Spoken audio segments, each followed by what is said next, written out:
সবাই লাইভটা শেয়ার করেন, লোকজন কমে গেছেন অনেকে।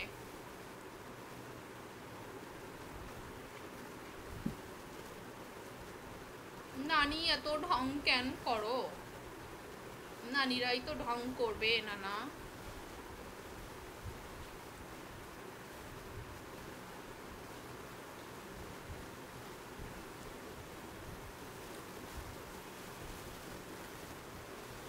তুমি অনেক কামলা নাকি? কি এর কামলা? রংপুরে আসেন, দেখা হবে। রংপুরে যাই কি করবো? রংপুর কোনোদিন যাইনি আমি। আপনাকে সবাই মমতাজ মমতাজ কেন বলে? শফিকুল মন্ডল। হয়তোবা তার ফেজের সাথে আমার ফেজের কোনো মিল আছে। অনেকে তো বলে শিরিন শিলার মতো লাগে, হয়তোবা এক একজনের দৃষ্টিভঙ্গিতে এক এক রকমের আমি, বা এক একজন এক একভাবে দেখে, তাই বলে। খুবই স্বাভাবিক।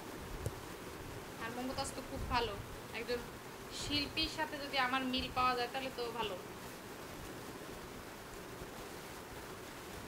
এখন কি রুবেল নিয়ে এখন চলে যাইতেছি, ঠিক আছে, তবে একটা রিকোয়েস্ট রইল, তুমি একটু দেখবা ভালো করে চিন্তা পারো কিনা। কি পারবো কিনা? আজব কি বলেছেন? চোখে দেখে না, আসলেই চোখে দেখি না। এখন কিভাবে দেখলাম? ম্যাডাম সুন্দর লাগছে। Thank you. মেঘবাল বিশ্বাস, তোমার ভিডিওগুলো আমি আমার চ্যানেলে আপলোড করতে চাই, যদি তোমার ইচ্ছা থাকে।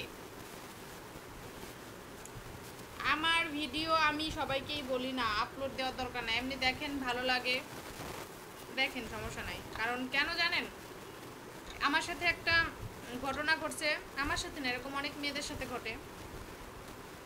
আপনি আমার কাছে জানতে চেয়েছেন, এটা আমার কাছে খুব ভালো লাগছে যে আপনি অনুমতি নিয়ে একটা কাজ করতে চাচ্ছেন। আমি বলবো না কেন জানেন ভাইয়া, এর আগে আমার আমার মানে একটা এফবিআইডি ছিল, ওই এফবিআইডিতে আমি পিক আপলোড দিতাম। ওই পিক নিয়ে নিয়ে অন্য বজ্জাত পোলাপান আছে না, কয়টা খারাপ অনেক থাকে না, নিয়ে নিয়ে অন্য পেজ মানে পেজ খুলতো বা আইডি খুলতো, খুলে খুলে বিভিন্ন ছেলেদের সাথে বিভিন্ন মানুষের সাথে কথা বলতো। এরকম আমার সাথে অনেকবার হয়েছে। কথা বলতো, কথা বলে মানে লেনদেনের একটা বিষয় করতো, এরকম টাকা পয়সা নিতেই করতো। এইভাবে আমার অনেক হয়রানি হইতেছে জানেন। দেন কি করছে, ওরকম নাকি কার কাছ থেকে নিছে, এখন আমার রিয়েল আইডিতে কিভাবে যেন ওই মানে ওই যাদের সাথে এরকম প্রতারণা করছে ওইখানের একটা মানুষ আমার রিয়েল আইডি পাইছে। তারপরে আমাকে ধুমসে মেসেজ দিতেছে আমার পেজে, বেইমান হ্যান ত্যান স্বার্থপর। আমি কই ভাই আপনি কি এগুলো কথা কেন বলেন? এখন উনি স্ক্রিনশটগুলো দিতেছে, আমি কই এই আইডি কার? পরে বলে এই আইডি থেকে আমার কাছ থেকে এরকম টাকা পয়সা নিছে, কথা বলছে, ধোকা দিছে, হ্যান করছে ত্যান করছে। আমি কই কি বলেন? আমার তো রিয়েল আইডি একটাই, আর আপনি আমি কি কখনো আপনার সাথে ফোনে কথা বলছি? আমার কণ্ঠ আপনি বুঝতে পারবেন? কয় না, সে আমার সাথে কথা বলছে, আমি তার সে কথা বলে না, সবসময় এসএমএস করছে, কল দিলে কল কাইটে দিত।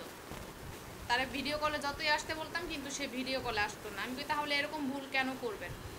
একটা মানুষের চিনেন না জানেন না, আমি হই আর যেই হই, তার সাথে ভিডিও কল, আপনার টাকা কি এত সস্তা নাকি?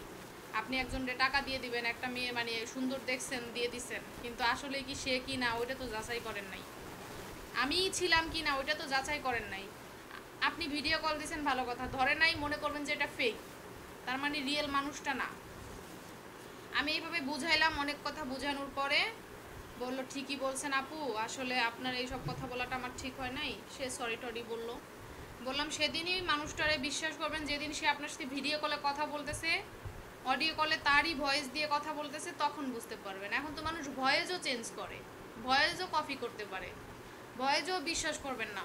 তার সাথে দেখা করতে যাবেন, মিট করতে যাবেন, বা কোথাও ভিডিও কলে কথা বলতে যাবেন, তখন যদি আপনার মনে হয় যে না মানুষটা আমি ছিলাম বা অন্য কেউ না, আপনি আমাকে বলতে পারতেন, কিন্তু হুট করে এসে তো আপনি আমাকে বলতে পারেন না।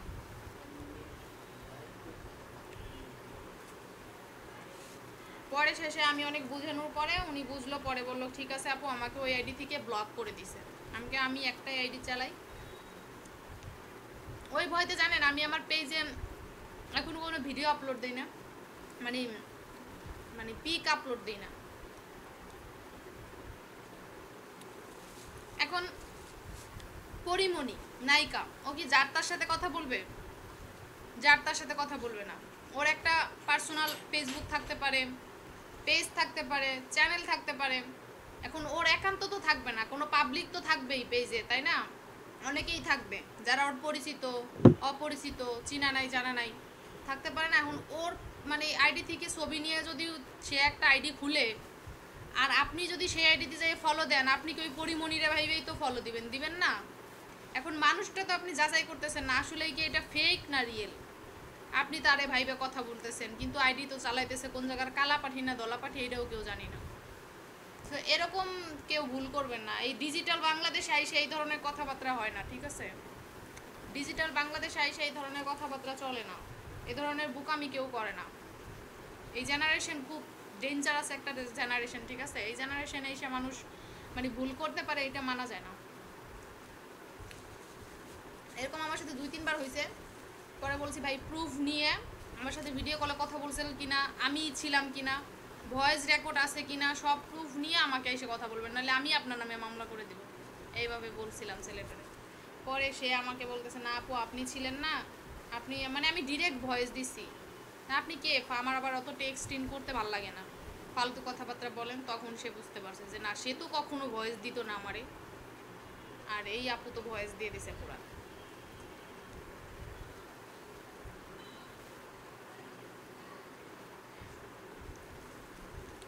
জলিল আপু কমেন্টগুলো পড়েন, আইডি ড্যামেজ হয়ে যাচ্ছে।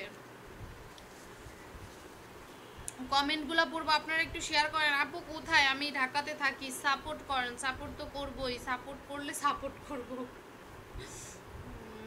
শুরুং মিয়া, হাই নুসরাত আপু কেমন আছেন? কয়েকদিন ধরে দেখি না। আপনি তো হয়তোবা আমার লাইভে দেখেন নাই, কারণ কয়েকদিন ধরে আপনার চোখে পড়ি না আমি। মেঘবাল বিশ্বাস, তেমন কিছু না নুসরাত, আসলে আমি একটা ছোটোখাটো ইউটিউবার আর কি। যাই হন ভাই, দরকার নেই প্লিজ। এমনি কত নায়িকাদের হচ্ছে আছে, মানে ভিডিও আছে, ওইগুলো ছাড়তে পারে না। আমাদের এইগুলো ছেড়ে কোনো লাভ নেই, কারণ আমি নিজে চাই না ভাইয়া, এই জন্য আমি আপনাকে নিষেধ করলাম। হয়তো বা আমি নিষেধ করলেও আপনি ছাড়বেন, কিন্তু অনুমতি তো নিছেন, এই জন্য আমার যেটা জানানোর ওইটা আমি জানাইলাম। আপু আপনার কপালে টিপ সরে গেছে। সরে যায় না, জায়গায় আছে। আমার কপালের টিপ জায়গায় আছে।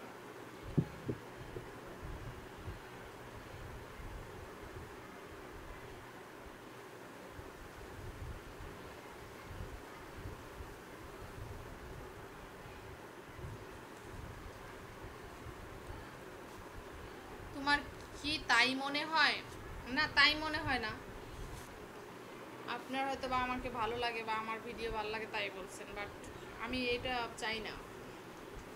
আর আমার চোখের সামনে যদি ওরকম কোনো আইডিয়া আসে, আমি শুধু ব্লক লিস্ট করে দেই।